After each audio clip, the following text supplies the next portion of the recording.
right, so here I am, ta-da, John Headley from Auburn, Massachusetts.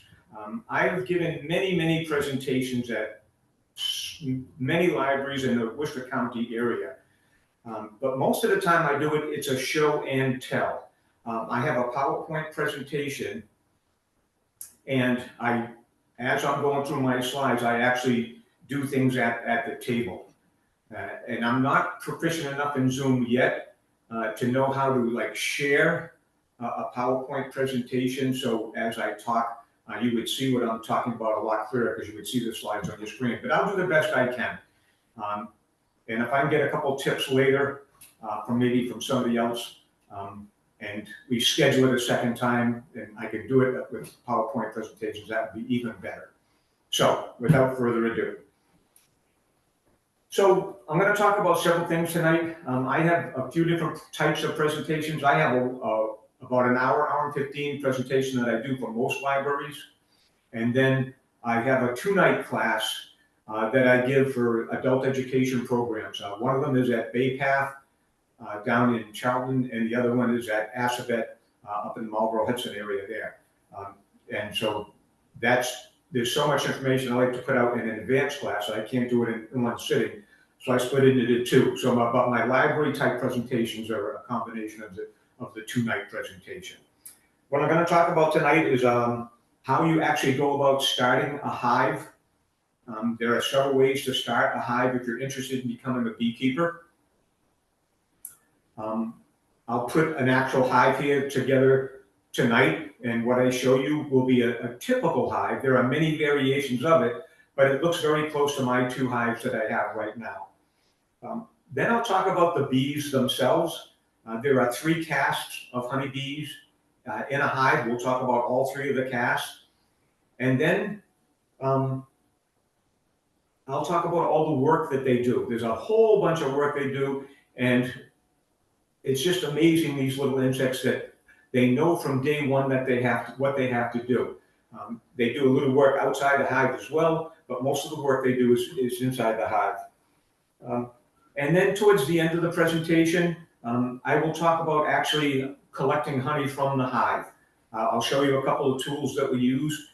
If I was in a classroom, my second night of the presentation, I actually bring everything into the classroom that we need to extract honey, and I normally send people home with a little jar of honey. I can't do that with you guys, but I'll at least show you the process. All right, so if you're thinking about buying the equipment that you need to be a beekeeper, there are several items that you need. Not a whole bunch. It's a very simple set of tools that you need to be a beekeeper. The first one I'm going to show you, this is called a hive brush. It's a very simple, light feathered brush, and you need this a couple times. If the bees are in your way, either on you or on your equipment or on a part of the hive, and you need to get them out of your way, you just take this brush and you just gently move them away, and they'll just go along and not bother you. So a hive brush.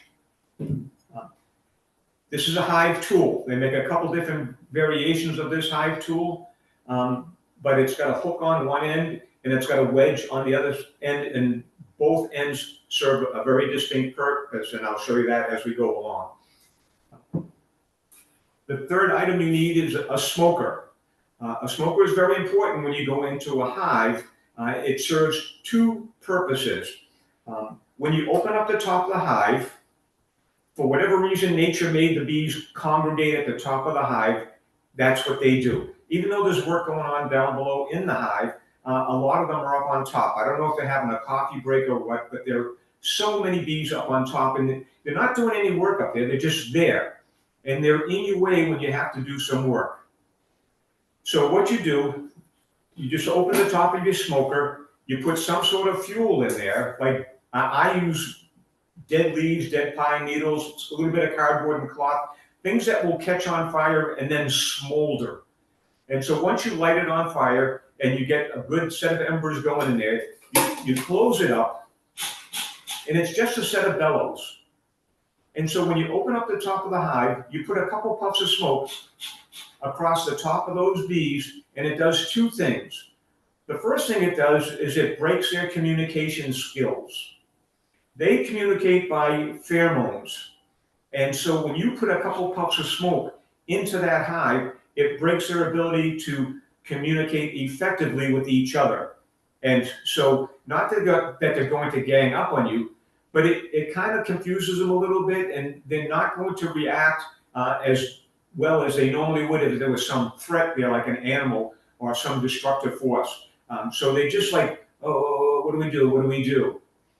The other thing to do that is actually more helpful to you as a beekeeper is it tricks them. When there's smoke in that hive, they smell it and they say, oh, there's a fire. And so what they do is, boom, most of the bees will go down into the base of the hive and out of your way. Now there's not as many bees in your way as you start to do your work. You go ahead and do your work in the hive. When you finish, you close everything up. And when everything's closed up and you walk away, the bees go, they smell, they say, oh, we don't smell any smoke anymore, so false alarm, there is no fire. Boom, they go back up to the top of the hive and do what they were doing before. So 3 simple tools: a smoker, a hive tool, and a brush. Going into the hive, you need some sort of protective gear. They make full-length jumpsuits, they make standalone head veils, and they make jackets. I use the jacket because it's just what I'm most comfortable with. It's really simple to slip on, just like a normal jacket. Elastic at the sleeves.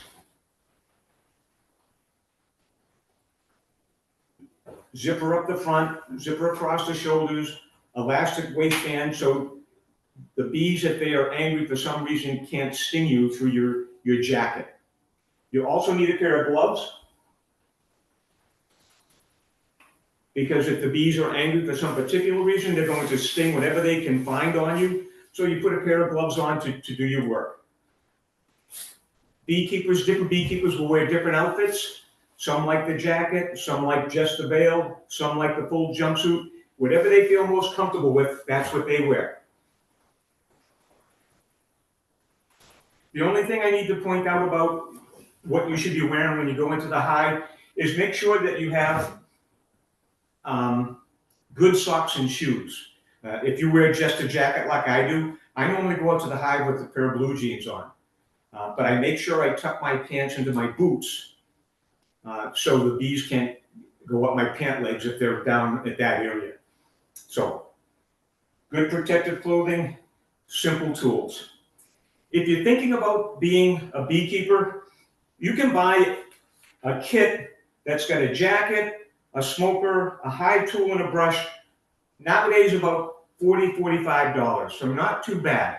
If you do some good shopping online, and I'll talk about hive equipment as well, you can see different prices. You know what I'm talking about. If you do shopping online, you see somebody will charge $75 for this, and somebody else will charge you $300. And they're hoping that you're not so smart or savvy of a shopper, and you'll buy that $300 thing when you can buy something for $75. So if you're going to be a beekeeper, do some smart shopping, because you can get all sorts of equipment packages and some of the stuff you don't need, and at different prices. So do some smart shopping. For all intents and purposes, working at the hive, you just need a brush, a tool, smoker, gloves, and some sort of protective clothing.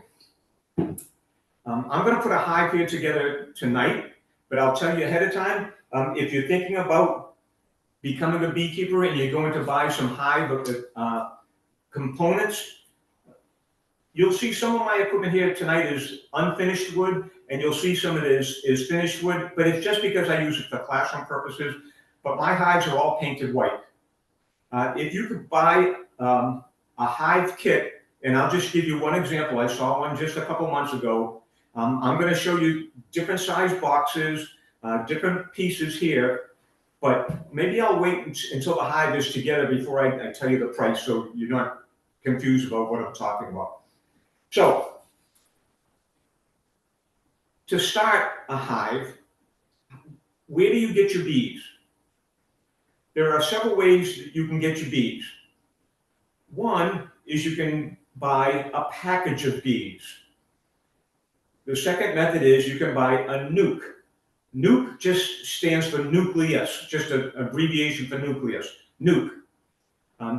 You can find bees in the wild, very tricky, but they're out there, so I'll just say that's really, really easy to talk about before I talk about the other ones. The old Yogi Bear cartoons where there's bees in a dead tree, there are ways to get them out of a dead tree, so if you can find bees in the wild, that's one way to get some bees. Another way is to start with the bees is what they call an established hive. And then the last one is a swarm, and I'll talk about swarm in a second. So as far as a package is concerned, here's my package.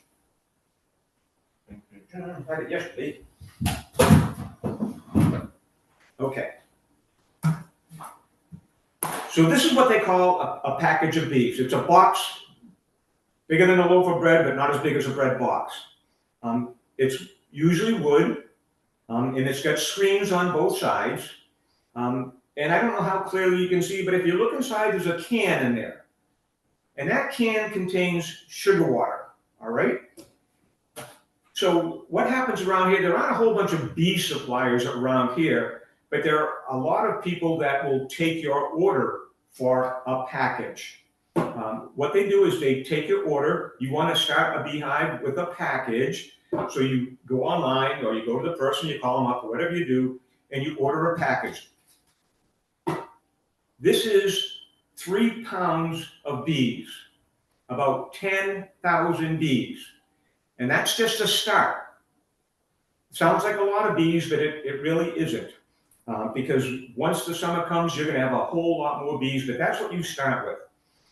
So what happens is, once you place your orders during the winter and early spring, the people that supply the bees will have a cutoff.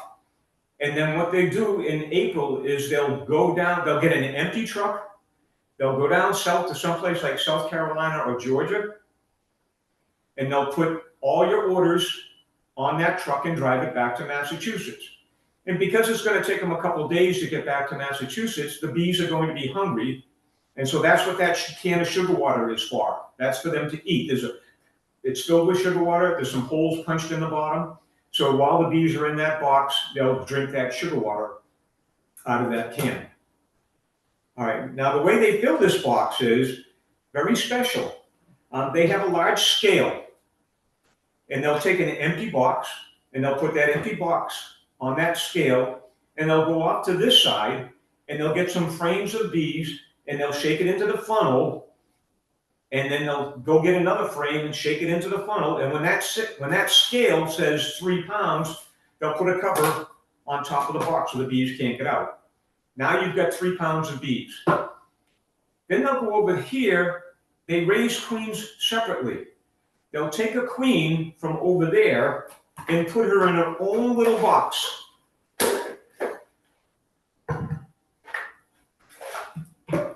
This is called a queen's cage. It's just got a strap. It's a little wooden box. It's got a screen on one side.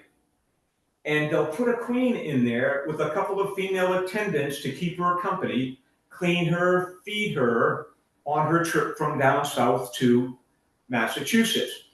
At the bottom of that box, they'll put a sugar cube in there. And then after they put the sugar cube in there, they'll put a cork in there.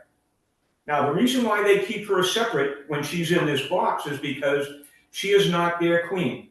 If they were to just take this queen and those bees and put them in the same box, those bees would kill her because she is not their queen.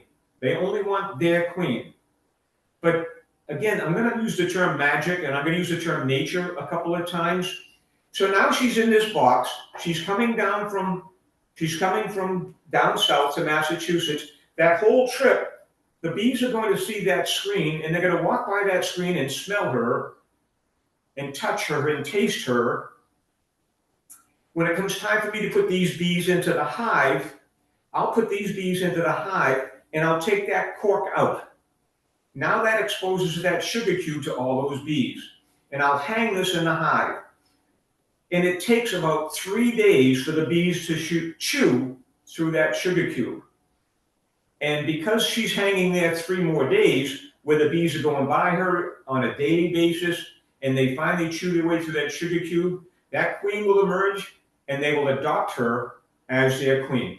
A nice feat of nature to let them adopt her and make her their queen. So that's a queen cage inside what they call a package.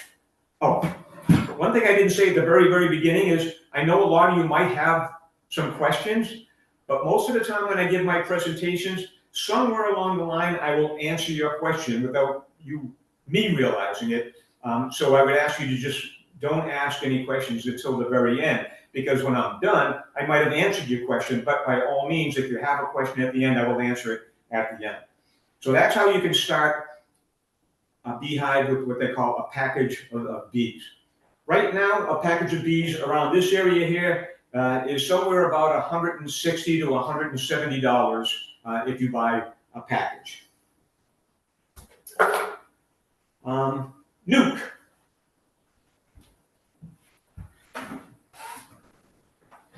This is what you call a nuke.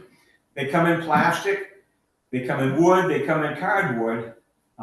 But to jump ahead with my lecture is, if I am a brand new beekeeper and I put empty frames into my hive and I start with a package, those bees have to start from day one to build up that hive.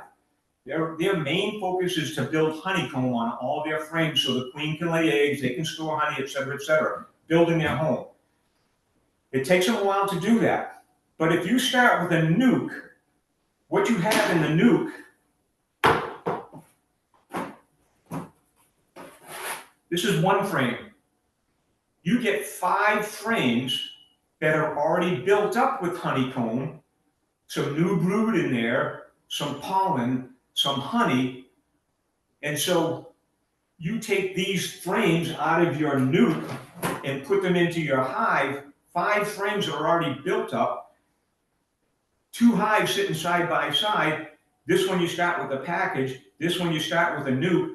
This one's got a head start on this one because they've already got 5 frames built up, and these have none built up. They have to build up their frames. So the advantage of buying a nuke, you get more bees over a package, is a jump start on your hive, and you get more bees, so there's more bees to do more work, etc., etc. They're more expensive because you're getting no frames with the package, you're getting 5 frames with the nuke. So right now it's about $250, $275, somewhere in that range today if you were to buy a nuke. Different people, different prices. So you can start with a package, you can start with a nuke, you can start with wild bees if you can get them, and the last 2 are what they call a swarm or an established hive. So an established hive is what I did for somebody else. I didn't talk about my background, how I got started with beekeeping. Maybe I'll do that at the very, very end. But I had 2 beehives where I used to live in Auburn. Big house, nice backyard. I had 2 hives in the backyard. The kids are grown, they moved out of the house. We don't need the big house anymore. So started looking for a place to live, different condos. We found a condo that we like, and I knew that I couldn't keep my bees on the condo land. I had a couple of people offer me, I was allowed to put my bees on their land. And that was nice that they would do that, but I didn't want to do that because if my bees are on somebody else's land, I've got to leave my house with all my stuff, go to somebody else's house, gear up, work on my hives. And my main concern was if I forgot something at home, I'm going to have to close the hive back up, take my gear off, get in the car, drive home, get what I forgot, drive back to go through the process again. I didn't want to do that. That was work. But fortunately, so what I did is I sold my 2 hives I had at the time. Somebody was going to be a beekeeper.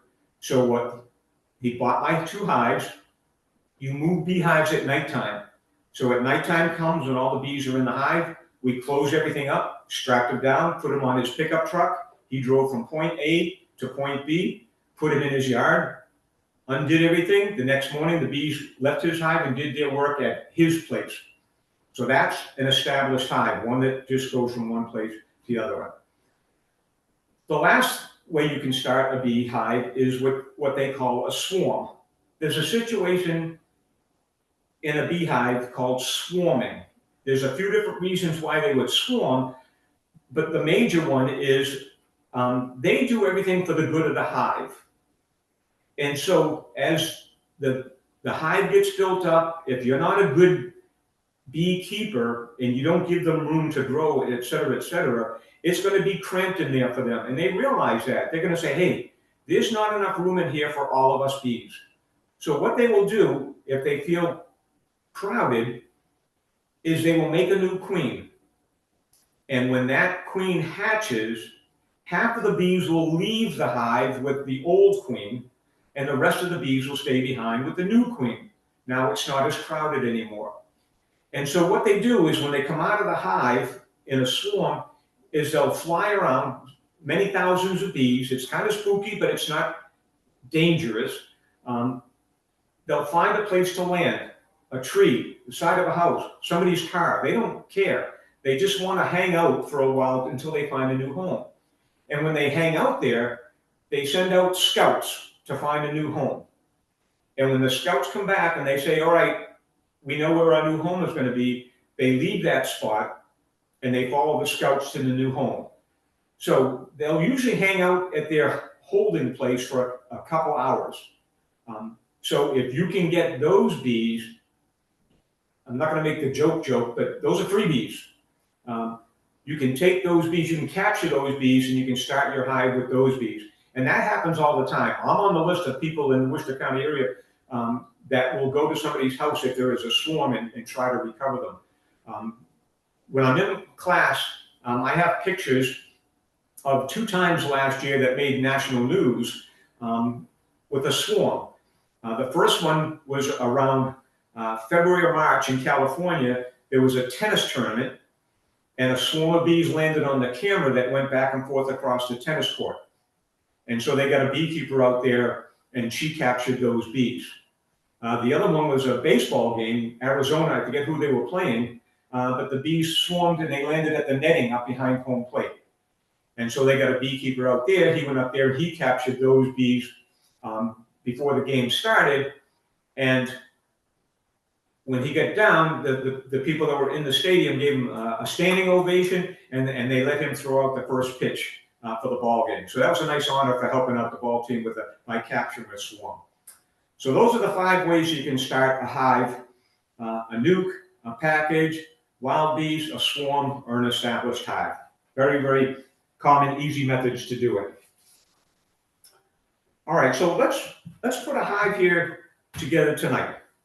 All right, just so you know, honeybees don't live in the ground. Honeybees don't live in a tree.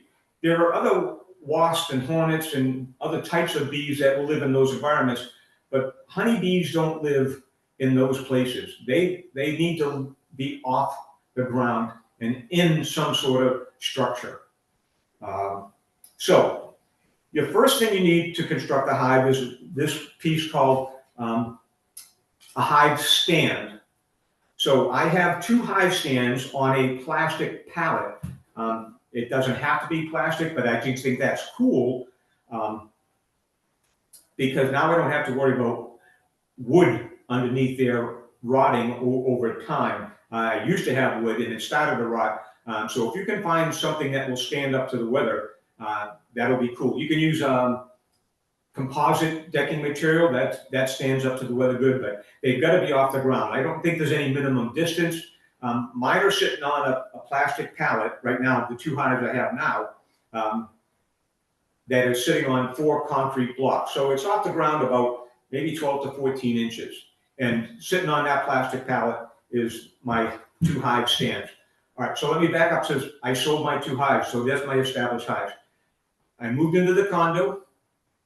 I found out that one of my friend's brother lives on the land that abuts the condo land, and he said I could keep my bees on his condo land. So I went right out and bought 2 brand new hives and put my hives on my neighbor's yard. And so today, when I want to work on the hive, I put all my stuff in my little red wagon, I go 50 yards down my street and cut into my neighbor's yard. So he was very nice enough to let me put my hives on his yard. So the hive stand, the first thing you have. The second thing you're going to put on that is the bottom board. Again, nothing fancy about it. If you go online and look for a beehive structure, you'll see a hive stand and you'll see the bottom board. This is their ground floor. So on top of that, you're going to put the first box of the hive there, and they make different size boxes.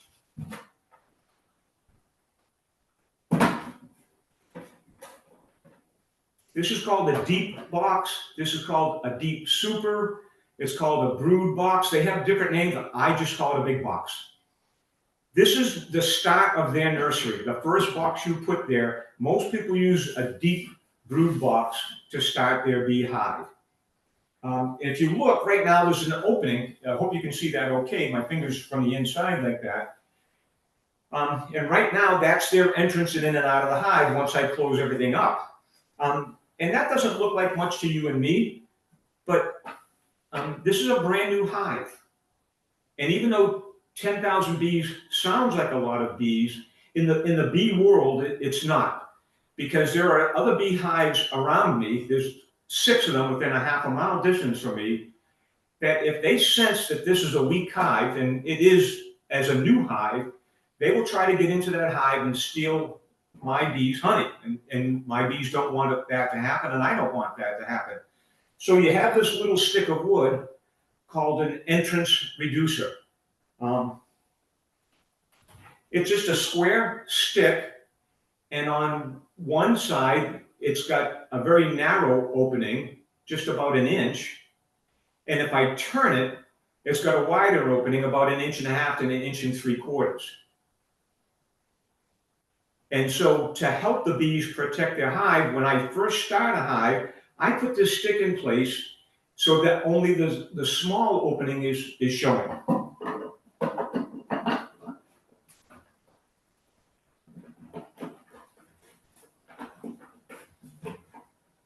All right, now I'm going to step up to the screen to make sure I'm not missing anything, then I'll come back to the hive.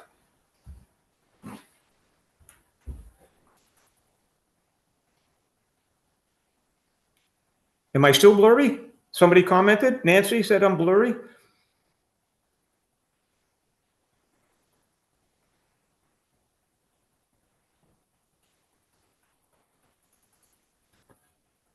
Okay, just to make sure, like that. So right now, the only opening, if I close this up, the only opening for the hive is that little opening on that entrance reducer.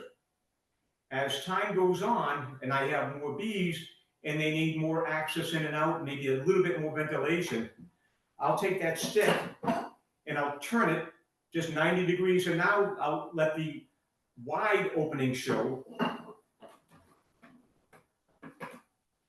And so now a few bees can go in and out at the same time. And now they don't have to defend the whole opening, they just have to defend this little opening. And then as the summertime comes along, and there's a lot more bees, and they need some ventilation, and they can protect the hive a lot easier, I'll take that entrance reducer out altogether, and now they can defend that whole opening, and now a whole bunch of bees can go in and out because there's a lot more bees. So the entrance reducer.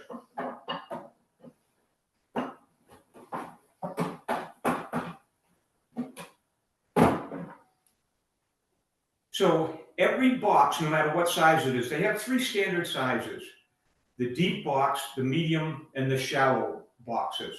It doesn't matter what size the boxes are, they all hold 10 frames. So I showed you one frame, but that one frame I showed you is a very simple setup that a lot of people use nowadays.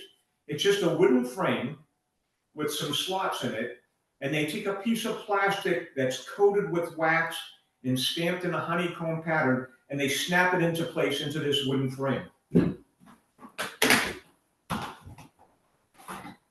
And so that's what we have here. This is in black, and I like to use black in my bottom boxes where the brood area is, because when the queen lays her eggs, When she first lays those eggs, they're white and they're smaller than a grain of rice. So if I am in a hive looking for new eggs, you can see how difficult it would be looking for a little white egg against a white background, and it's a lot easier to see a little white egg against a black background. Different beekeepers think differently. I just prefer to use black down below versus white. The bees don't care what color it is. The queen will lay eggs on white just as easily on black. She'd probably lay it on polka dot. She probably would, but it's, for me, easier to see against a black background. So there's 10 frames in that box. And so when I put the bees in there, I'll put the queen in there, take that cork out, wait for the bees to chew through that sugar cube. I'll leave those bees alone for 3 days, because that's how long it should take the bees to chew through that sugar cube. So I'll go back there after 3 days and I'll look to make sure she's out of that cage. If she's not out of her cage for some particular reason, I bring a needle with me and I poke through that sugar cube and break it up and put that little queen box back in there. And now it's a lot easier for the bees to chew through that pieces of sugar cube versus a wad of a sugar cube. And I'll wait a couple days, I'll go back and double check, and I'm pretty sure I've never seen anybody go more than like 5 days before the queen got out. Now I won't go back into the hive for about a week to 10 days. Those bees will take this blank frame. It's got the wax and the honeycomb pattern on both sides, 10 of these sitting in there. They like to work in the center, and they build up that first 1 or 2 frames, and they do the same thing going out to the sides. When I see, I'll go back there a week later, I'll go back a week after that, I'm just checking on, make sure the queen's laying eggs, the bees are doing well, and I watch them build. And when that first brood box is about 70 to 80% built up, then I will put a second big brood box on top of the first one with 10 frames in it. The bees will go up and they'll do the same thing. They'll start building honeycomb on those frames and they'll go out to the sides. And for the most part, that's what most beekeepers do. They have 2 brood boxes. You'll see some variations out there, but from my experience, I've been doing this for 17 years now, most beekeepers use 2 deep brood boxes for their brood area. Amen. So that's the brood area. The queen's going to lay eggs. They're going to store pollen. They're going to store honey down there. And it's my job to know that the queen has got enough room to lay eggs. They're storing the right amount of honey. You learn these things over time. And I'll just leave it at that. That's what beekeepers do. There's certain things you do at different times of year. Got my second box on, checking my second box. Now, for classroom purposes, I only use 1 big box, but I want you to imagine that I have 2 big boxes. Before I put on my box that I want to collect honey from,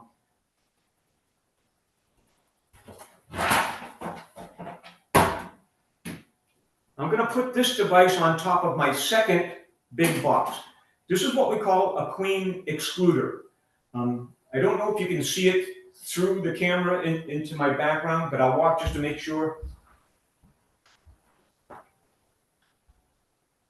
It's a grid. And the purpose of this grid is, if I'm a beekeeper and I want to collect honey, I'm not going to take their honey from down below. That's their food. That's what they eat themselves. That's what they feed their young. I'm leaving that honey alone. But I'm a beekeeper and I want to collect honey from me. So on my second big box, I'll put the queen excluder on top. Now that grid pattern is small enough to let the workers go through it from the 2 boxes and go up into my honey box and store honey. But the grid is too small to let the queen go through because she is the largest of the bees in the hive. So she can't go through there. So she is trapped in my brood boxes. So the only bees that can go up and do honey are the workers. And so that's the queen excluder to keep the queen down below. And then I put my honey super on there. And again, 10 frames.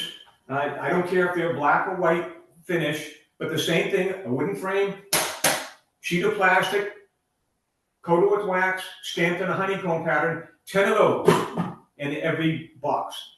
And I'll put those 10 frames in there. The bees will build that up with honeycomb and work to the outside.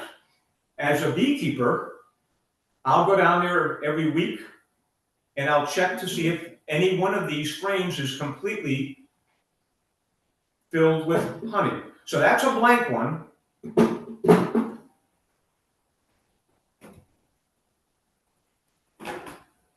I have to, if you were in a classroom, you can see this a lot easier. But this is one that they've put honeycomb. It's a little bit beat up because I use it for classroom purposes, but they've built honeycomb on both sides of this. And now they'll start storing honey in there. And again, this is a little bit beat up, but this is what you're looking for. This is one side, and that's the other side, almost filled with honey. And when I see one filled with honey, I take it out of there. And then I put an empty one in there for them to fill up again. And that's the way I collect my honey. I like to take my honey as it's ready. Other beekeepers, when this box is full of honey, they'll put a second box, a honey box on there. And when that second box is full, they'll put a third. You know, I've seen beehives that are like 7, 8 boxes tall. I don't like to do that. I like to take my honey when each frame is full. If I go in there, there's 3, I'll take 3 out, put 3 empty ones in there. And I do that on purpose because there are some people that when they buy my honey, the spring honey is a very light color honey, and I'll just call it mild. The fall honey is very dark and it's richer. And some people like the flavor of this one versus the flavor of that one. And so in order to accommodate people who like one or the other, when I take my June frames out of there, I'm going to get light honey. When I take my August or September frames out of there, I'll have dark honey. And I like to keep them separate for that reason. Other people will just take all their honey frames out at once. It's a mixture of light and dark. They'll extract the honey, and so they'll get a medium color by combining the light and the dark. They don't care too much about supplying people with light or dark honey. They're just supplying honey, which is perfectly fine. When you buy honey in the store, you don't know what month it was coming from, any hive along, so you just like the taste of the honey. So that's the honey super. That's the frames that are in there. Every hive has got 2 covers. You have an inner cover, and your inner cover will have a hole in it, and it'll have a notch in it. And when this is in place, that notch gives a little bit of ventilation. This hive will get very warm, so as that hot air rises, it lets the hot air out of that little notch. It also gives them a second entrance. You know, we know they're going in and out of here at the bottom floor, but there's a notch there that if they want, they can land up on the side and crawl into that notch. So the notch serves 2 purposes. And this hole in the middle serves a purpose for feeding them. There may be times where you have to feed your bees. Not all the time, but there are certain times where you might have to feed your bees. And so with the cover, with the hole, they can come up through this box and go through that hole and eat whatever you're feeding them. In the wintertime, I just have a little spacer. It's not even 2 inches tall, but it's the same shape as the hive. And so in the wintertime, if I feed them, I'll make a sugar patty, just like a mud pie. You don't want it all gooey. You want it just barely enough to stay together. And you put that sugar patty up there on top of that inner cover, and that spacer gives that patty enough room to sit there. And then you put your outer cover on top. It's a very solid piece of wood covered with metal to protect it against the elements. So that, and then I don't have a picture here, but then you want to have some sort of rock or stone or brick sitting on top of your hive, because these just sit there. You don't attach them to each other. It's just gravity and the weight of the boxes themselves that hold everything together. But just to make sure, even though this sounds pretty solid, a good strong wind could pick that up. So you put some sort of weight on top to help keep everything in place. So that's a hive, a typical hive.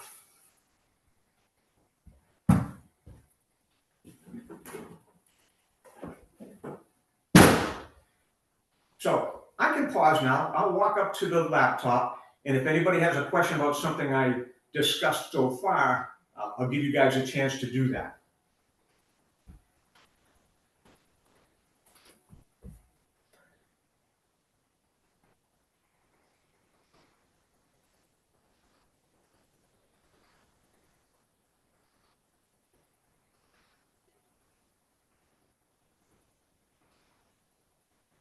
Thank you.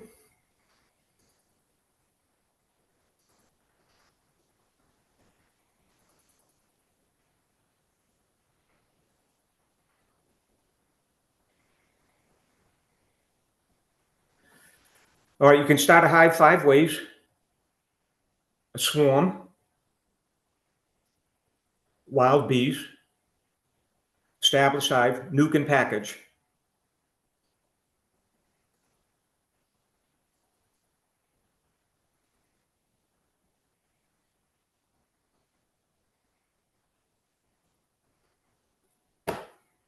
Okay. I'll go back to my table. I'll see if there's a question as it pops up along with it.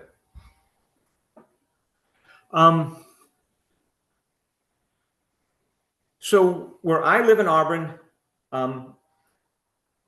my end of Auburn, I don't worry about bears. The bees have a couple of natural enemies, raccoons, skunks, and bears. A skunk and a raccoon is not going to damage the hive, but they'll park themselves in front of the hive and they'll try to capture bees as they come and go and eat them. They're not going to sit there and eat 1,000 bees, because the bees will start to protect the hive if there's a danger from an animal like that. But I don't want them eating one of my bees. But I really haven't noticed any problem with raccoons or skunk where my hives are right now. There are parts of Auburn that do have bears, and a bear will tear a hive apart. So those people have got an electric fence around their hive. So when the bear comes to, the only way the bear can get to the hive is through the electric fence. And once they get zapped, they get smart. They don't usually come back a second time. I'm going to talk about honey in a little bit. So hold your questions about honey. We haven't talked about the bees or the honey yet. We'll get there. So that's natural threats to the bees, to the bees, those animals there.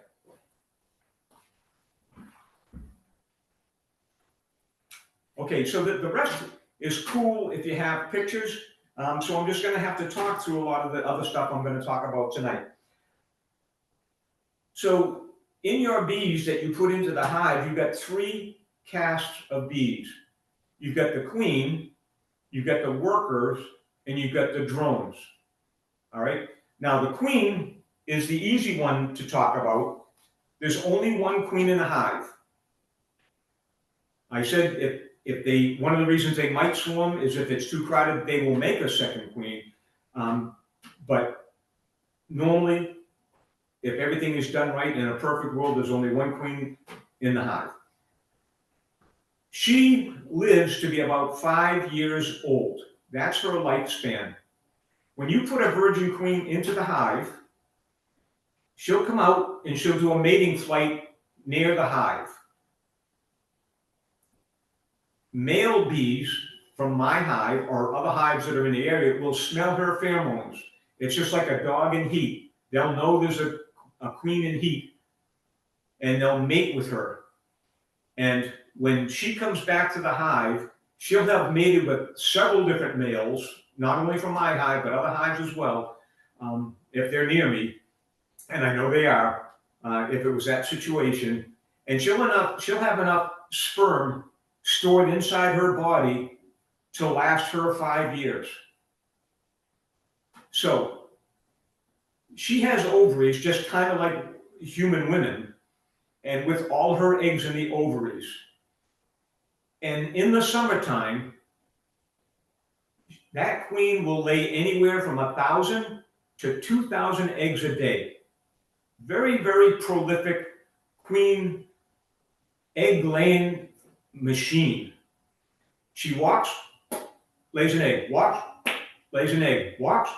That's all she does is lay eggs during the day. She'll rest at nighttime, but then she'll pick up that pace.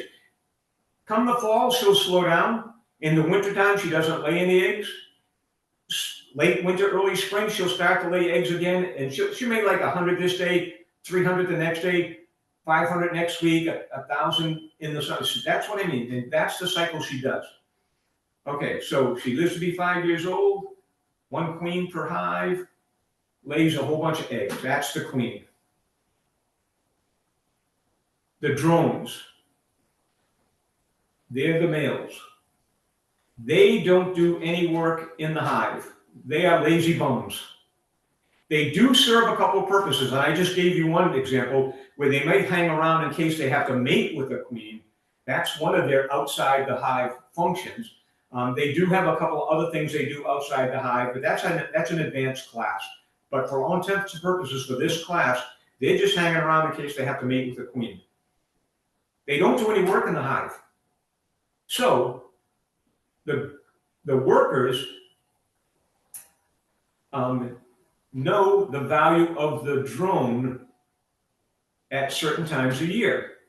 So they let them stay in the hive because they might need them. But here comes fall and winter. There is not going to be any queen coming out of a hive, no queen coming out of a hive in November, December.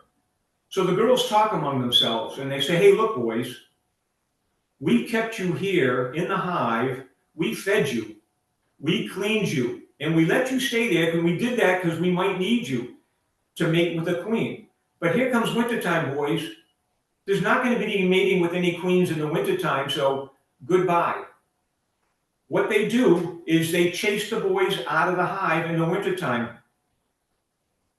If they can't chase the boys out of the hive because the boys fly back into the hive, they'll trap them somewhere in the hive and they'll chew their wings off. And they'll take them out and they'll drop them on the ground, and because he can't fly, they die.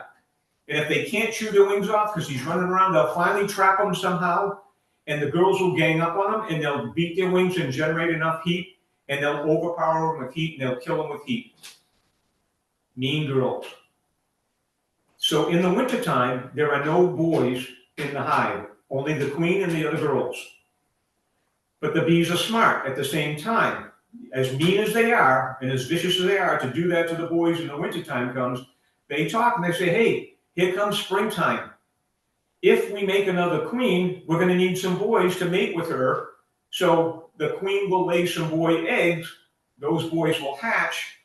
Now you got boys in the hive again, and the cycle just repeats itself every year.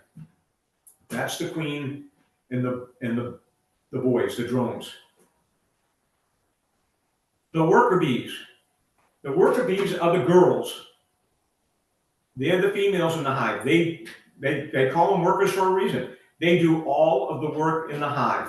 I told you we take a wooden frame, we put a piece of plastic in there that's coated with wax, it's empty. They put it in there. The bees build honeycomb on that frame. Those workers do that. They know where to put the pollen in the hive. They know where to put the honey in the hive. They do all of that.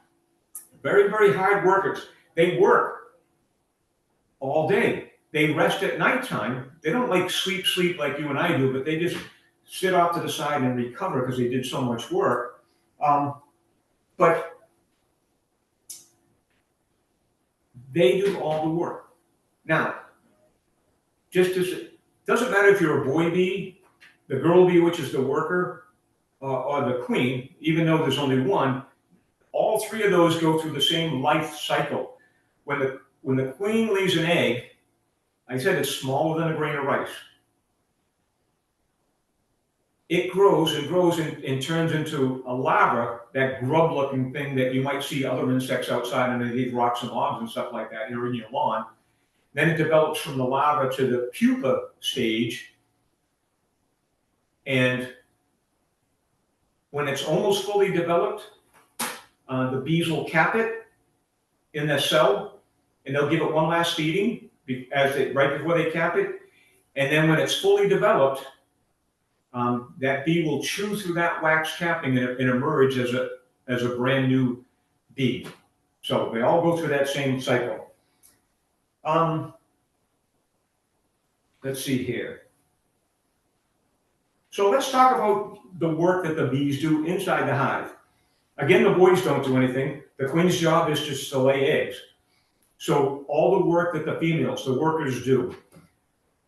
From the very first day those bees are born, those bees start working. They're young, they're a little bit weak, they're not strong, but they can do a little bit of house cleaning. So those bees that are only a couple of days old will walk around and clean the cells, because the queen will not lay an egg if there's a little piece of wax in there that the last bee chewed to get out. If that queen walks by that cell and it's a piece of grass in there, a piece of dirt, or a piece of wax in there, she'll walk right by it.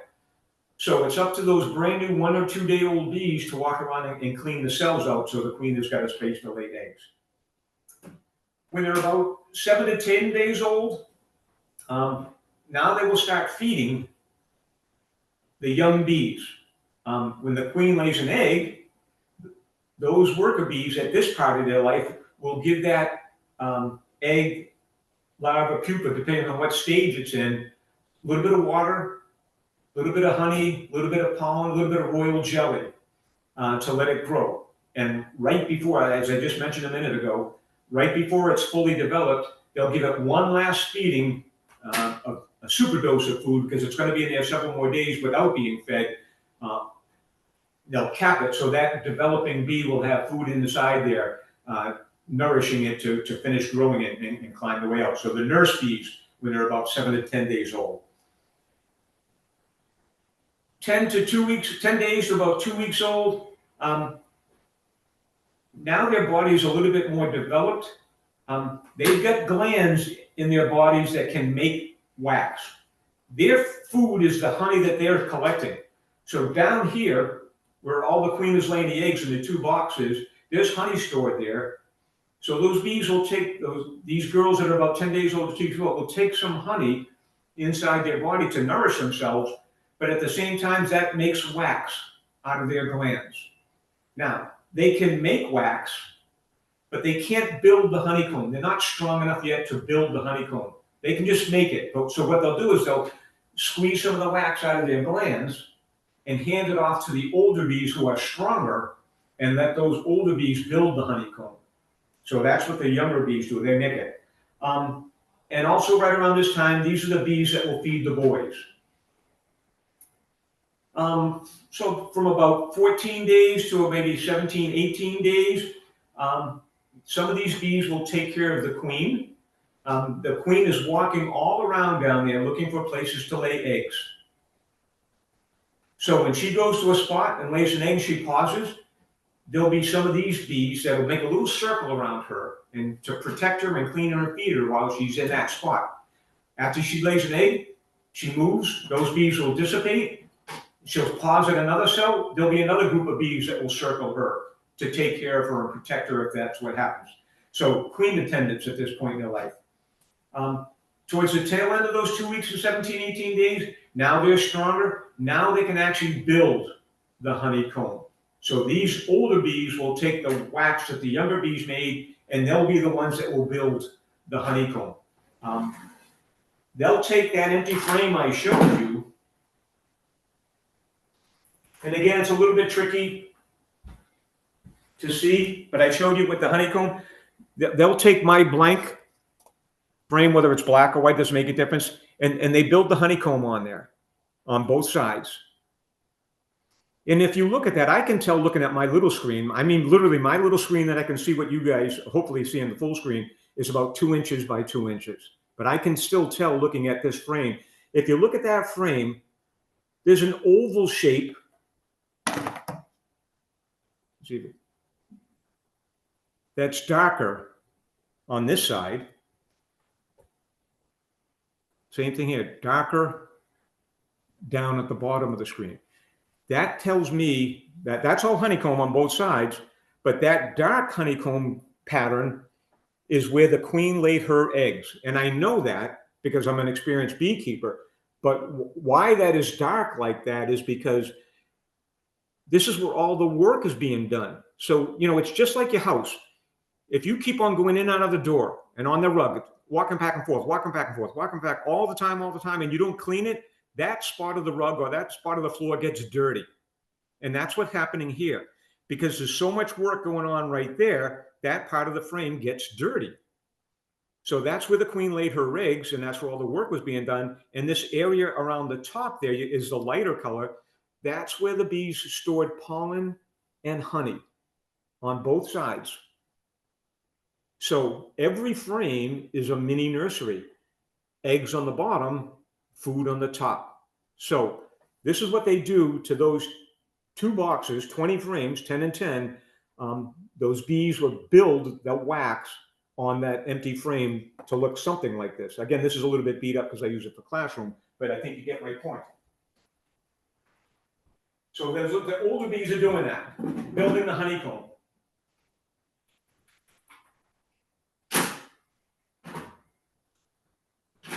Storing honey after they build the honeycomb, storing pollen. And one more thing that they make, we know that they gather pollen, we know they gather nectar and they make honey. I know they make the wax out of their glands, but another substance they make is called propolis. And I have to look it up. I never question anybody, nobody ever questioned me. Is it propolis or propolis? Tomato, it's the same stuff. I call it propolis. They take tree sap, they take nectar, they take saliva, and they mix it together with their mouth, and it becomes like caulking material. And what they do is they seal every place in that hive where 2 pieces of wood join each other. And it's amazing. I understand some of it. You know, you put a box on top of there where those 2 boxes meet, even though in a perfect world, you don't think you would need to seal it, but it's not a perfect world. There's little gaps here and there where any 2 pieces of wood touch another piece of wood. So they will take that propolis and seal it just like caulking material. All around the edges, up and down the sides, where those frames sit on top of the wooden ledge in there, where the 2 frames sit side by, they will propolis seal those 2 frames together. They will seal those frames to the box. They will seal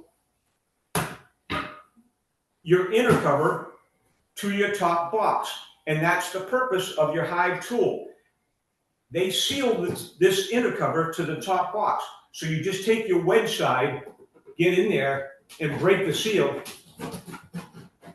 so you can take your cover off. So I don't know, I think I can show you here, and I can show you there. This is my spacer. You see that brownish orange? Can you? I don't know if you how well you can see it. I can't see it well. That brownish yellowish material on that white background.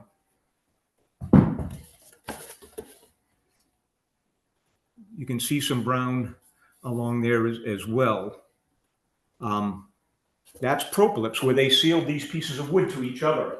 So that this point of their life, the worker bees are making propolis and sealing everything in the hive.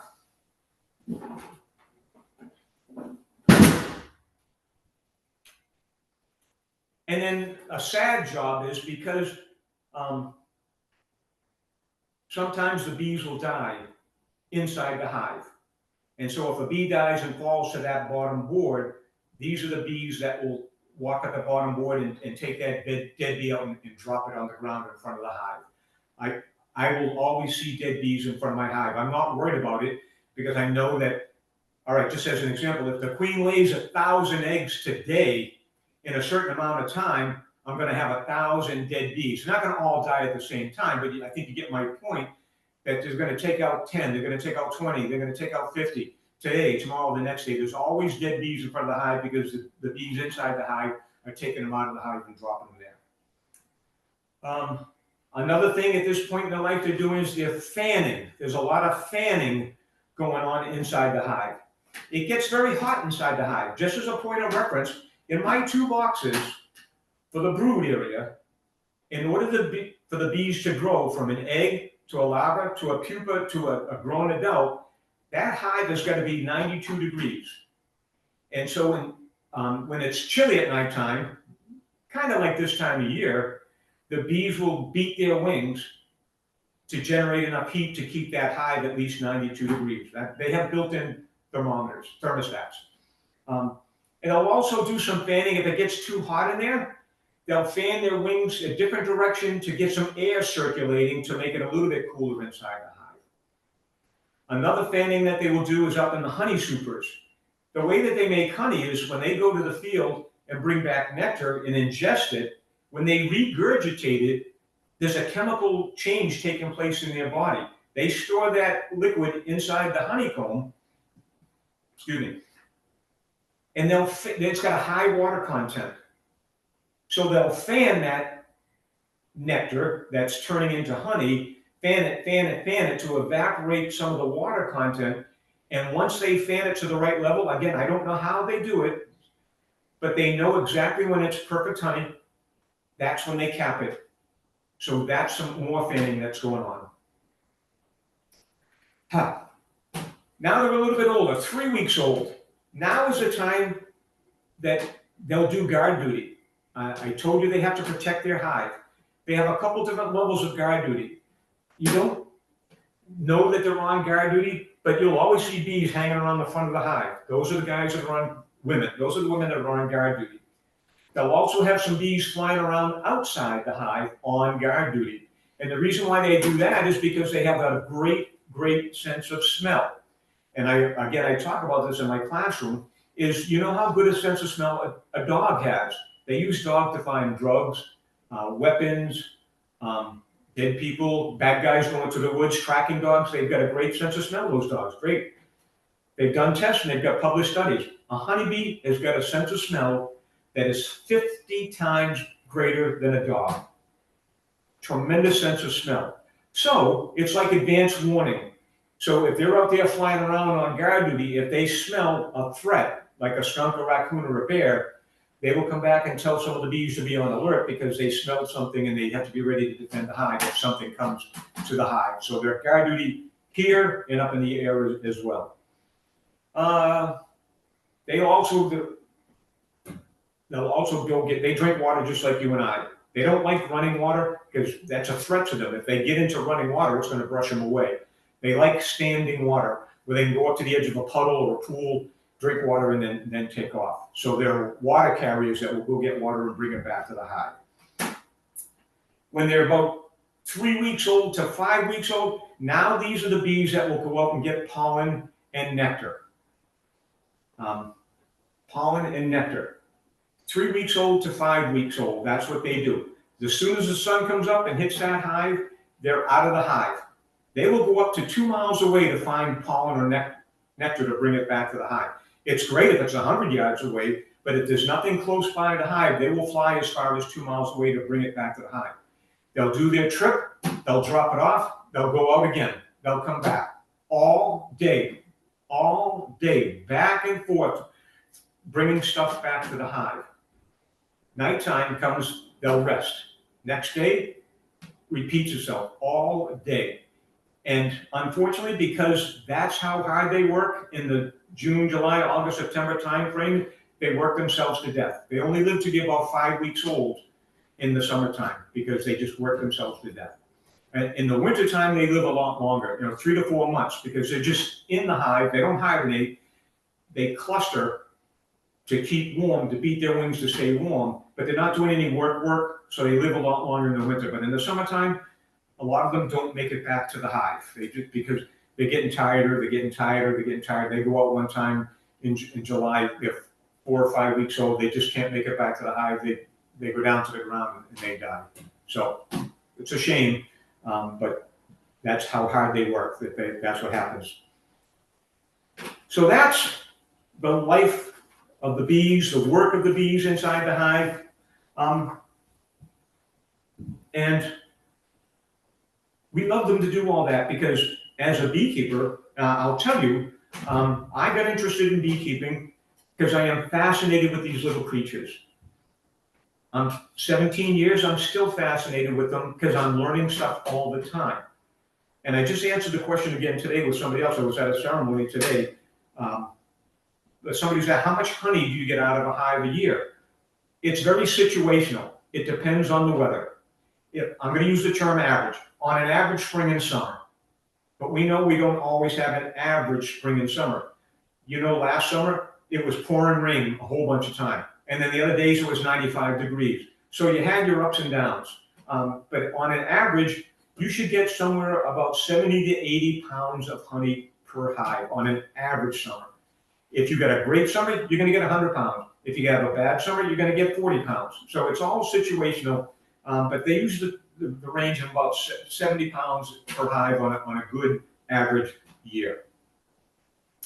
So let's talk about the honey. I have my honey super here.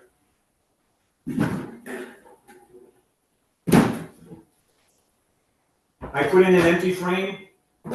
They were nice. They built honeycomb on it. And if they did a good job, they filled it both sides with honey. The way that we extract honey is, I told you what I do. If I go down there one day and this is full of honey, I'll take an old frame, not old, but one that they have used before that's empty and put it in there to fill that spot, and I'll take this one home. And I try not to do one at a time, but if I do, I'll just save it until I get a few of them. But what we do is, you really can't see it with the camera angle, is they actually build and fill their honeycombs so it sticks out a little bit past the wood, just a little bit past the wood.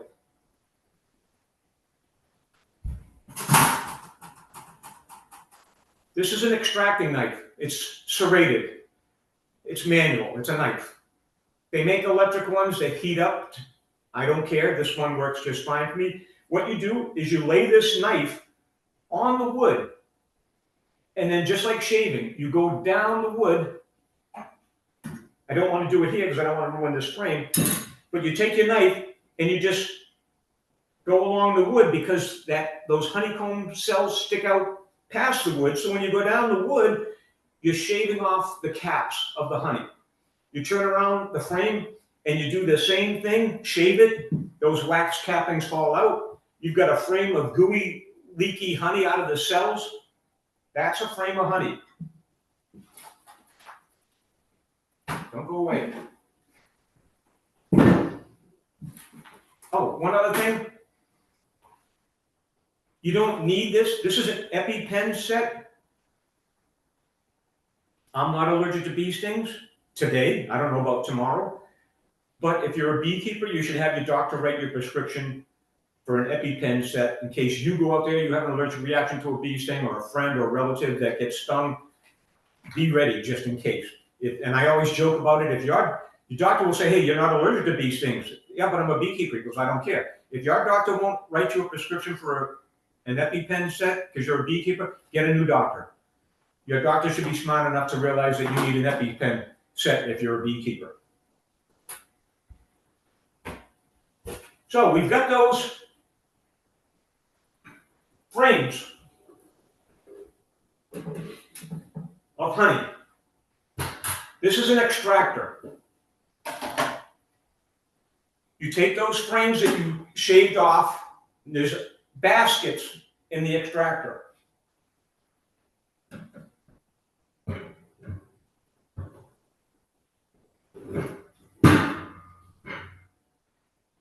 You shave the other one, put it in there.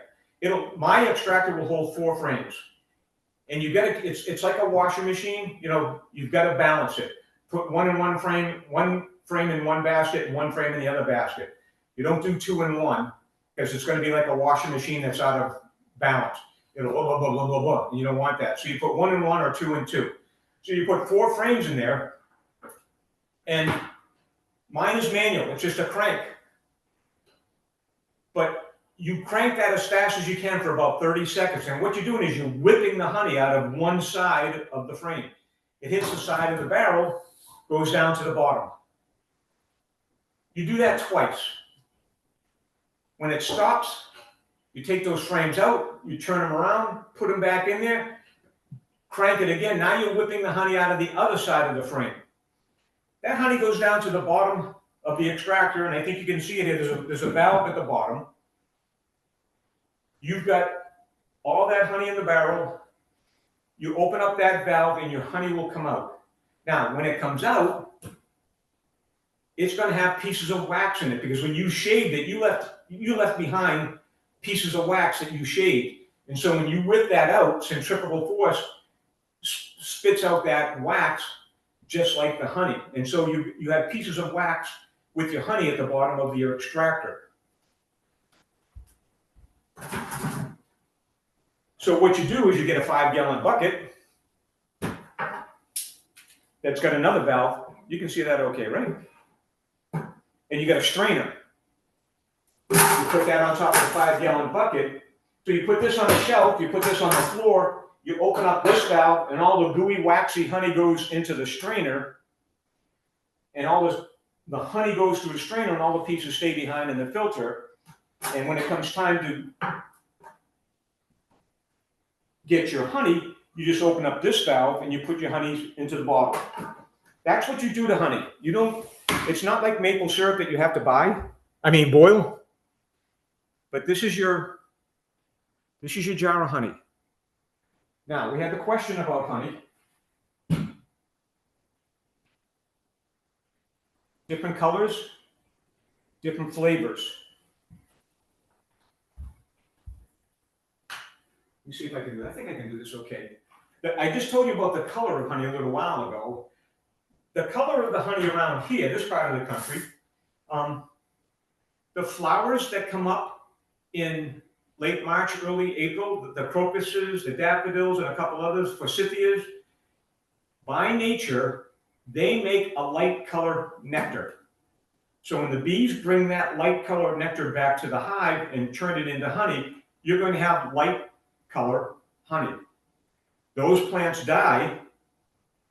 The new plants that come up in May and June have a darker nectar. This is just a nature thing around this part of the country.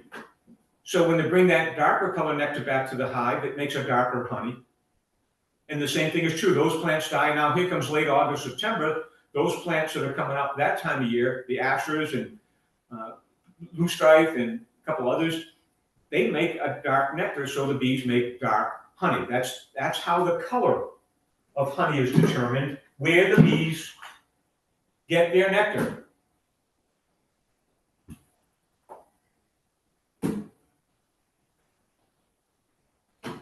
Can you see that? Okay, the 3 different colors. All from my hive, all from my bees. This is early June honey. I don't have a label on that, but I believe that's July, and this is August. Very light, medium, and dark.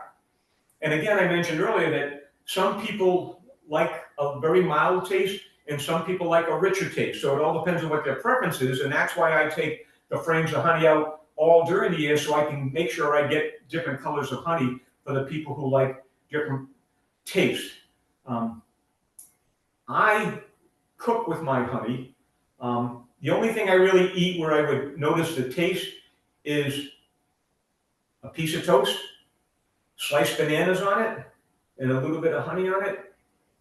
I would probably know the difference in taste between this one and this one if I made a piece of toast like that. But other than that, other than cooking where it's going to disappear into the flavor of whatever I'm cooking, the only other thing I do with my honey is I put it in hot tea. And I'm not going to know the difference between this one and this one in my hot tea. I'm just going to have sweet hot tea. So that's the color and a little bit of the taste. And extending it as far as the taste is concerned is, where are they getting their nectar? Never mind the plants that are up early, but we talked about clover honey. I can't call my honey clover honey because my bees are wild and they're getting dandelions, they're getting clover, they're getting forsythias, they're getting daffodils, they're getting all, so I just call it raw flower, wildflower honey. I can't call it anything else because I have no control where they go. But if you have acres and acres and acres of clover, that's where the bees are going to go. Then you can call it clover honey. There's got to be specifications that you have to follow in order to label it. But I have had orange grove honey, I have had apple grove honey, blueberry, cranberry, I've had them all. And you can taste those flavors if it came from the apple orchard. You can taste the apples. If you had it from an orange grove, you can taste the citrus in it. So the color and the taste is based solely on where they get their nectar. That's good. The only thing I really want to talk about is, so that's my bees. The first year I started beekeeping, you don't usually get any honey the first year. Because if you're starting with a brand new hive with empty frames, they spend their first year building their home. They store some honey, but they're storing it from themselves. And they barely get through that storing enough for themselves for the first year that you're not going to take any of their honey from down here in these boxes, and they're not going to have enough time to fill top boxes for you. So you don't usually expect to get honey as a beekeeper your first year of beekeeping. You'll get honey in your second year because now the house is built. You've kept the queen down there. They've got plenty of time to go up and store honey in the other boxes, so you'll get honey your second year. And in my second year of beekeeping, I got about 100 pounds of honey. It was a great year, my first year. And I said to myself, I can't eat all this honey. It's just like if you have chickens. How many eggs does a chicken lay a day? One chicken will lay 1 egg a day. So if you have 6 chickens, you're going to have 6 eggs today, 6 eggs tomorrow, 6 eggs. You're going to have a few dozen eggs in a week. You're going to eat that many eggs. So it's just like honey. If I get 100 pounds of honey, I can't eat all that honey. So somebody found out that I was a beekeeper, and they said, oh, I'd like to buy some of your honey. And then by word of mouth and going to farmers markets and health fairs and stuff like that, I started selling my honey. I don't have a store. I don't have a website. It's all by word of mouth. I'll probably go, after this tonight, I'll go to my local bar, and I'm sure somebody will ask me if I have any honey for sale. It turned into a profitable little hobby. I'm not in it for the money, but I'm glad the bees are doing so much work that they're giving me so much honey that I can do something with that honey, and I'm paying myself back for the work I do by the money I make from selling my honey. So it's a nice little hobby where it pays well. The other reason, as far as taste, other than taste is concerned for honey, is I have people that buy honey not only because they love the taste of honey, is it helps them fight their allergies. You might have heard this before. So it's all important to know what flowers you're allergic to. Are you allergic to spring flowers, or are you allergic to fall flowers? So if you're allergic to spring flowers, I want to make sure I have some spring honey for them, and I'll take a teaspoon of this a day, and that'll help fight their allergies. And if you're allergic to fall flowers, you need to take fall flowers. And you need to take local honey. You can buy honey in the store, no doubt about it, but you don't know where it came from, and you don't know what they did to it. It'll taste yummy if it comes from California, no doubt. It'll probably taste yummy if it comes from France or Germany. I understand that. But it's not going to help you as far as health benefits, because the only health benefits you're going to get out of it as far as allergies are concerned are the flowers that you're allergic to in this area, not California or Germany. And so I sell honey to people that are allergic to spring or fall flowers to help them with their allergies.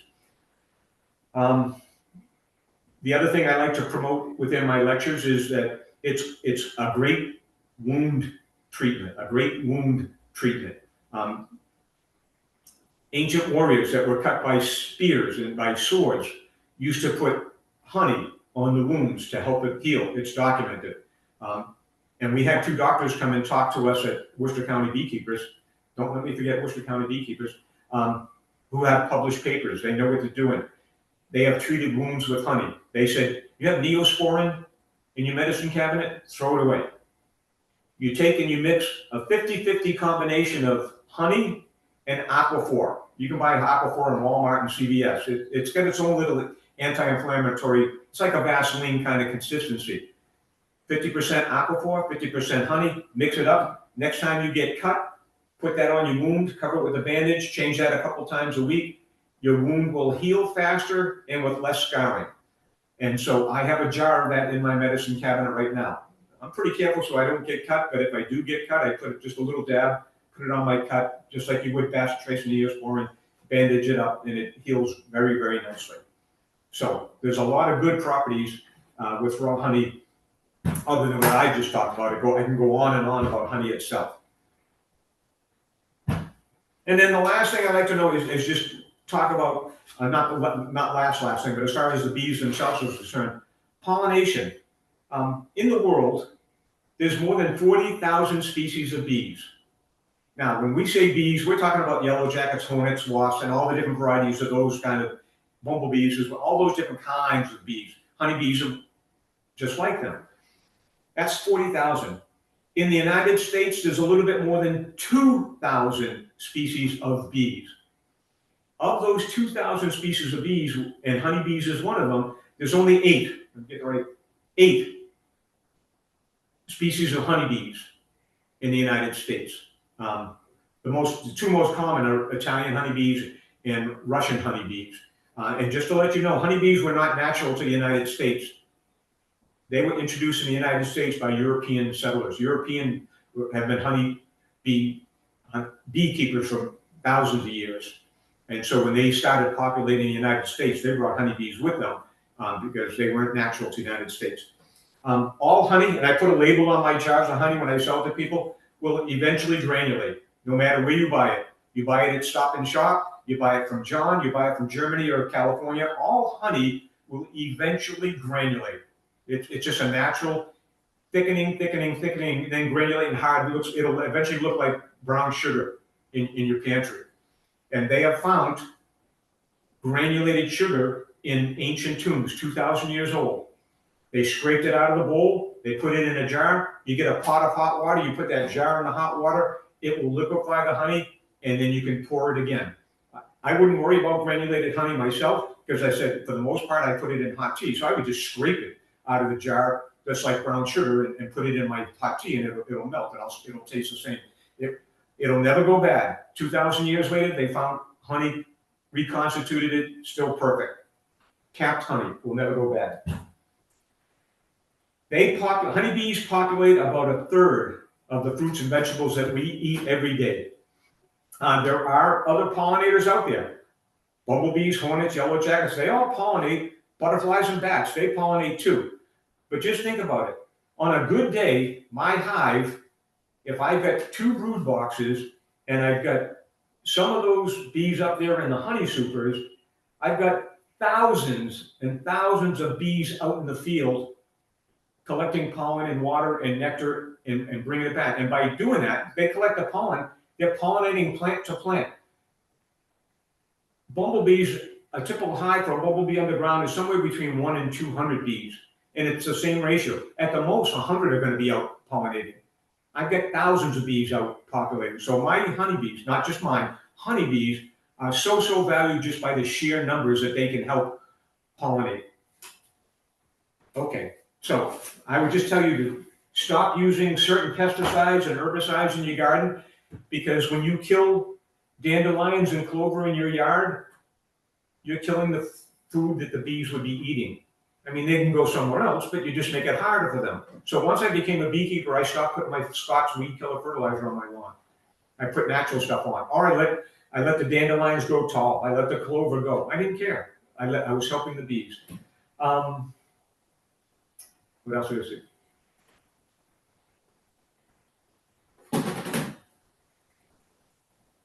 I raise awareness by going to places and doing a Zoom. This is my second Zoom in about 5 years, I said. But I want to tell you about how I got started in beekeeping.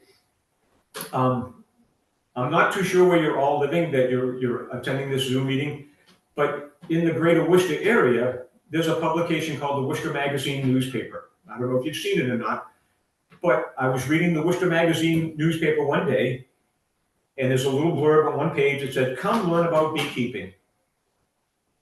And I had never thought about being a beekeeper. But I said to my wife, that sounds interesting. Let's go see what this guy has to say about beekeeping. Now, this guy is a commercial beekeeper, up in the Tingsboro area. He's a commercial beekeeper. He's got about 500 beehives. He has his own store. He has a bee school.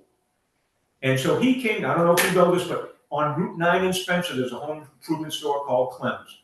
It's just like Lowe's and Home Depot. Big white owls, tall shelves. And he came down from Tingsboro and he spoke for 2 hours about beekeeping.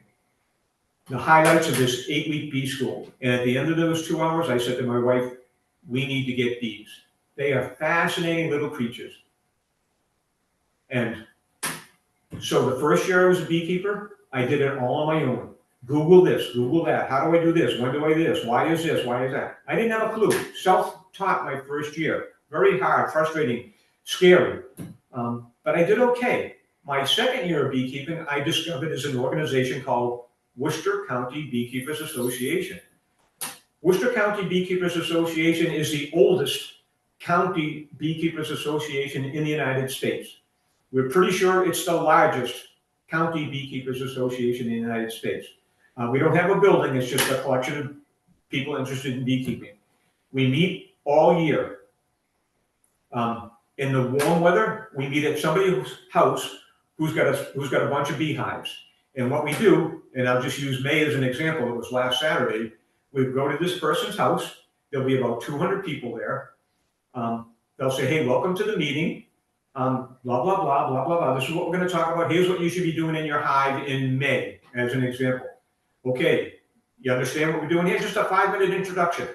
Okay, you 10 people go to this hive, there'll be an experienced beekeeper there, and you'll open up that hive, and that beekeeper will point out to you what you should be looking for and what you should be doing in your hive in May. June comes along, you do the same thing. We go to somebody else's house. We have a different agenda for that month, what you should be doing in your hive in June. You break into small groups and you learn what to do in your hive in June. July, August, September, October, outdoors. Come the cold weather months, November, December, January, February, March, we meet indoors in the Knights of Columbus in Leicester on a Friday night. We have a potluck supper, and we have a guest speaker that talks about something related to beekeeping. So all year we have meetings. So backing up, once I found about Worcester County Beekeepers Association, I found out they have their own bee school.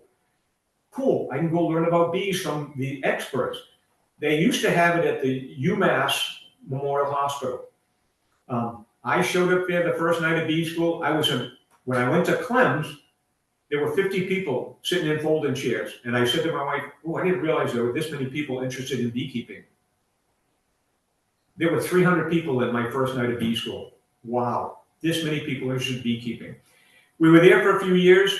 Then we moved to Grafton High School. And then COVID came along. And now we do our own bee school, Worcester County Beekeepers Bee School, by Zoom. That was the last time I gave a Zoom presentation. I've given several for them in person, but that was the only one I did by Zoom. And I did not everything that I showed you tonight, mostly just about the hive, not about the bee duties and stuff like extracting honey, just how to put a hive and what equipment you need. 8 weeks long. It started in February, whatever that second Thursday, February 13th, somewhere around that Thursday, 7 to 9 Thursday night for 8 weeks. All basics about beekeeping. A good benefit of Worcester County Beekeepers Association is they have a mentor program, free of charge. If you need help being a brand new beekeeper, on our website, they have a list of mentors by city who have volunteered their time to help you as a brand new beekeeper. So what you do is after you leave the May meeting, as an example, you go home and you call your mentor and you hook up with him or her, and now that mentor will come to your house in your hives, and you will do the same thing with your own hive that you saw somebody do at the May meeting at somebody else's hive. And they'll do that in June and July and August to help you in your first year of beekeeping. And usually by your second year, you get your feet on the ground. You'll still have a good relationship with your mentor. You may become good friends. I'm still good friends with 3 people that I mentored 5 years ago. We still get together once in a while. I help them with their hives. They help them with my hives. We like each other. But it's free of charge. They volunteer. You just got to make sure that your schedules match up. That's about it. That's a long talk for me tonight. I know some of it was technically related delays, but I think we finally got that out. And I'm glad that I got some feedback from you that you could see me okay and hear me okay. And hopefully I've answered all of your questions or most of your questions, but now I'll go back to the laptop. I'm done, and answer any last minute questions. I mean, I can go on and on for hours. I hope you understand that, but I want you to understand any questions related to what I talked about.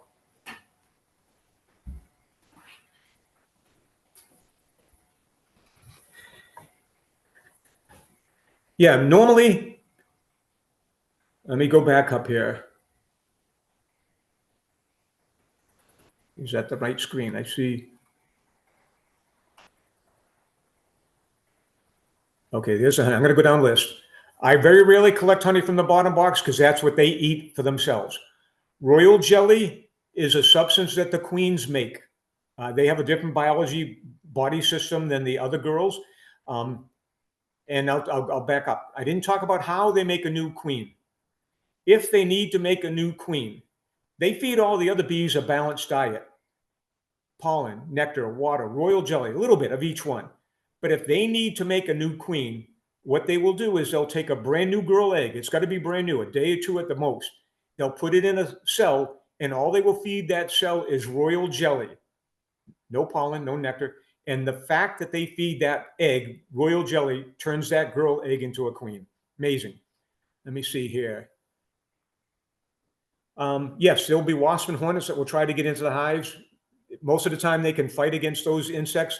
It's those murder hornets and a couple of the strong skinned ones that they have a hard time with, but they usually do okay fighting against forays into their hive. They'll gang up on them. For water, if they don't have a close water supply, you can put a saucer out there with water in it. But again, like you said, Diane, you need to put some sticks or rocks in there, because if they fall into the water, they can't get out. So if you put some sticks or rocks in the water, they'll splash around, and finally latch onto something that they can hold on to, and they can crawl out. Most protection and guards, yes, in the fall, somewhere around the middle of October, I put mouse guards on the front of my entrance to keep the mice out, because the mice will go in there and chew a whole bunch of frames to help them make their nest and stay nice on. Because those bees will keep that hive 60 degrees in the wintertime, and the mice will love that. So they'll go in there and they'll destroy several frames to make a nest to keep warm all winter. And so you'll put a mouse guard on it to keep the mice out. I know there's some discrepancy. Some people will say, I'd rather get my bees from up north versus getting from down south. But I've gotten a couple packages of bees from down south, and they've lasted several years. So I personally don't think there's a problem. I think the weather transitions easily enough from summer, cooler in the fall before it gets cold, that they get acclimatized. And again, they'll keep their hive warm, and they do okay over the winter. All right, Jones.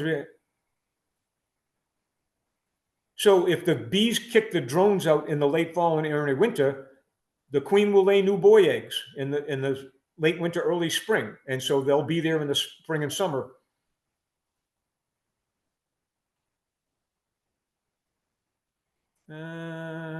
Yes, they always make more honey. They love to store. And that's why we take their extra store, that they have more than they need.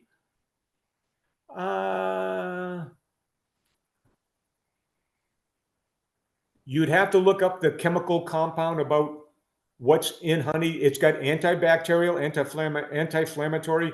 And the same thing is true of the propolis. You'd have to look at the chemical makeup. I don't memorize it. I just know it's there, that those materials that they make out of their body helps fight them to do that stuff. So it's a great building material and eating material. Let me see. Restarting my second hive, lost hive this winter. Can you restarting, and what frames to use? You'd have to look at that. If they're new frames, they're only like a year or two old. If you are pretty sure they didn't die of some disease, like American foul brood or European foul brood, some other couple others, nosema and things like that. If maybe they didn't have enough food, maybe it was too cold. And there's a couple different reasons why they might die. I hope you treated them for mites, but there's several reasons why they might die. But if you think it was a natural death, so to speak, versus a disease, then you can reuse those hives. If you want to make sure, take the frames out if you haven't put new bees in there yet, and give them a brush down with white vinegar. That will kill most of the problems that, like mold and mildew and stuff like that, to get a good start on them. Equipment. That if I went online, again, I don't have a slide to show you, but I went online in November, so roughly 7 months ago, a hive kit with two deep boxes, one honey super, a bottom board, an entrance reducer, inner cover and outer cover, and all the frames. So 30 frames, unassembled and unpainted, $150. If you want them to paint it, they're going to charge you 200 and some odd dollars.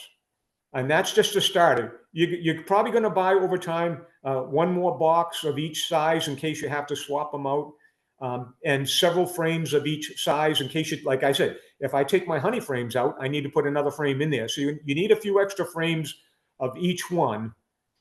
Your equipment, like I said, the jacket, the smoker, the hive tool, somewhere around $50. You don't give children less than 1 year old honey. I'm hitting these questions, they come. And let's see, if I added up all the time I spent on my two hives last summer, I mean, not last summer, but last year, 2024, I would say between 30 and 35 hours I spent on those two hives last year.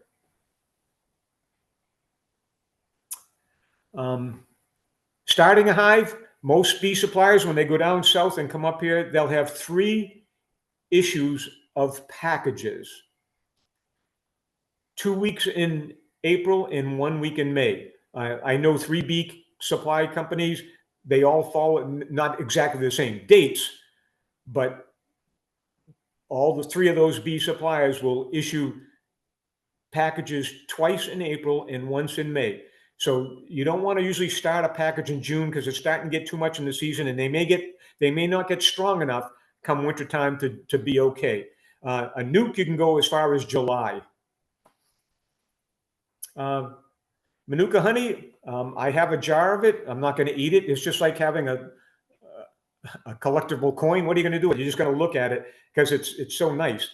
It's just where they get that species of bees, and I don't even know what species of bees it is, but that species of bees and where they get their nectar makes that honey different than what you'd get in Massachusetts, Vermont, and New Hampshire. And it's an even, according to these 2 doctors I told you about making the wound treatment, if you can get Manuka honey for your ointment to mix with Aquaphor, Manuka honey's got better quality health properties in it than just regular honey.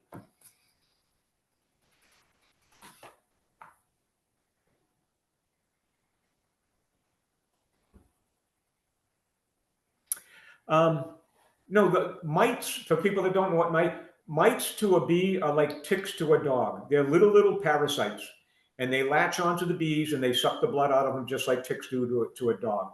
And the mites themselves don't kill the bees, but because if you get 4 or 5 or 6 mites on one bee, you know how small that girl worker is. She's a half an inch. And so if you get like 5 or 6 mites on that little insect, they weaken it so much. It's just like you and me. Are you more likely to catch a disease if you're healthy or if you're weakened? And so that's what happens to the bees. They get very weak, which makes them susceptible to other diseases. There's several different treatments for mites. One treatment for mites doesn't affect the honey. The mites themselves don't affect the honey at all. It's the treatment for the mites. One treatment doesn't affect the honey, and so you can leave your honey supers on the hive. The other more common treatment for mites is you have to take your honey supers off because the treatment will permeate the wax cappings and go into the honey. It doesn't affect the bees' honey, but it'll affect the honey that we would consume as humans.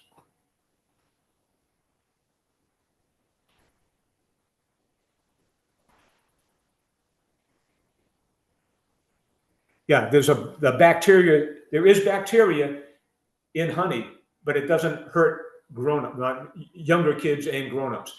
But the babies, the 1 years and less, and some doctors will even say 2 years and younger, their bodies aren't strong enough to resist that botulism bacteria. And so that's why you don't give honey to youngsters. 2 years, and I would say 2 years is okay, but definitely not 1 year and less.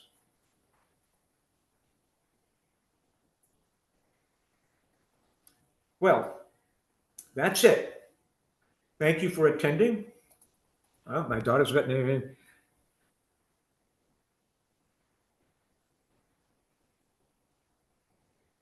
I'm not familiar with any vets around here. Can't help you in that. I'm sorry.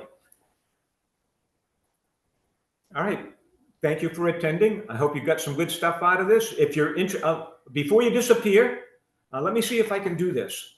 Dun, dun, dun, dun, my wallet. Don't go away. Let me get my wallet.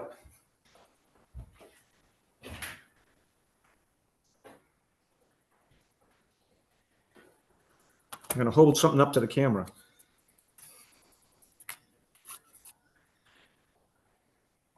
Can you see that okay? My email address and my phone number. I don't know if you can take a snapshot of that or just write it. So if you can't, my email address is Hedley, Hedly, at charter.net. If you have any thought about being a beekeeper and you want some guidance about when do you do this, when do you do this, as far as I'm thinking about being a beekeeper, when do I buy my equipment, where do I order my bees, when should I install my bees, those general questions before you start rolling, get in touch with me and I'll be glad to point you in the right direction. You're very welcome. You guys have an enjoyable rest of the evening, and you know where I am if you need me. Take care.